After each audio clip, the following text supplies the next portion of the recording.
Garden Railroad covers a half an acre. There's 3,000 feet of track and 9 independent loops. Thomas and James travel the highest loop, which is 14 feet high. 850 tons of Missouri limestone make up the mountains and canyons. There's an 18-foot long metal suspension bridge leading in and out of the Chicago Vignette, along with many smaller custom-made wood and metal bridges. The state-of-the-art water collection system is amazing. Every drop of water that falls on the garden, walkways, and parking lot drains into a river rock basin underground. The water flows through a sand filter before it is pumped out to the pond. From the pond, it is pumped to the garden, where it flows into the streams, tumbles down the waterfall, and waters the ground cover, plants, and trees. The garden is self-sufficient. No outside water is needed. There is a well nearby, but well water is not used because the iron contained in the well water would kill the plants.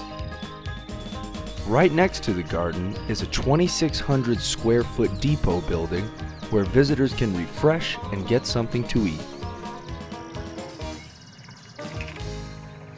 Each of the loops, except for the Thomas Loop, winds its way into the maintenance room, which is located in the depot's lower level.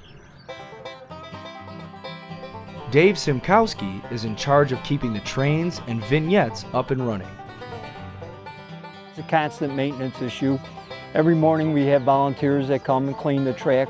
We have a carbon deposit that builds up on the track. We just wipe it off. We either use ammonia and water or Fantastic.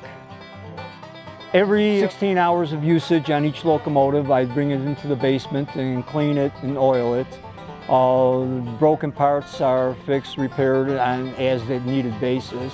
We're doing some major overhauls almost annually on each locomotive. Dave has fun operating the trains with a handheld controller. Each locomotive is given a number and has its own computer chip. Dave sends a signal to the locomotive from his hand controller. The signal tells the locomotive to go or stop, go faster or slower, even to ring its bell or blow its whistle. It's all very high-tech, and it works, most of the time. Wide walkways surround the garden railway, and the walls are low so kids can see easily over them. Of all the gardens at the Tall Tree Arboretum, the Garden Railroad has the greatest diversity of plants and trees. There are over 500 varieties and 3,000 individual woody plants in the railway garden. This is only Phase 1. It covers early steam from 1860 to 1920.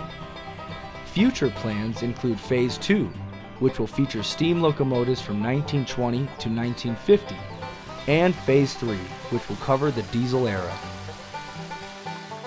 So eventually, you will be able to see the entire history of railroads in America right here at the Tall Tree Garden Railroad in Valparaiso, Indiana. Even if you don't enjoy trains, you're going to come here and enjoy the plants. You're going to come here and enjoy the waterfalls. You're going to enjoy the architect with the bridges. All summer long, we've had a resident snake that used to bask himself out in one of the bushes. So yes, we do have the frogs, the chipmunks. A couple of months ago, we had hundreds of tadpoles out there. There is something for everybody here. People are amazed all the time at the scope and the planning that went into this project. Kids just love it. When we first were designing this, one of the modelers did not want Thomas running up on top of the train because we wanted to keep everything historically accurate and historically believable. But the kids just love the Thomas and series. So we always have one of those running out there. We usually have a circus train out there. And I use the term kids a little freely because it's kids between 5 years old and 75 years old that come here and enjoy this place.